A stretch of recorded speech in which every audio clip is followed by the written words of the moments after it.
శ్రీరామచంద్రుని సారథ్యంలో వానర సైన్యంతో విజృంభిస్తూ లక్ష్మణస్వామి తనతో పోరాటం చేస్తున్న రావణుడి కుమారుడు ఇంద్రజిత్ తలని బాణంతో ఒక్క వేటుతో వేరు చేశాడు.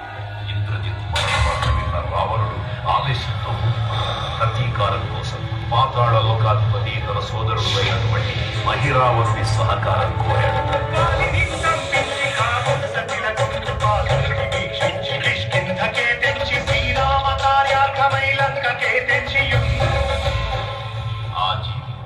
మకరధ్వజుడు అనే తన పుత్రుడై మహాసముద్రాన్ని దాటుతుందని నీటిలో పడ్డ స్వేదనుడు ఒక మొసలి గ్రహించడం వల్ల జన్మించాడని తెలుసుకుని ఆశ్చర్యపోతాడు.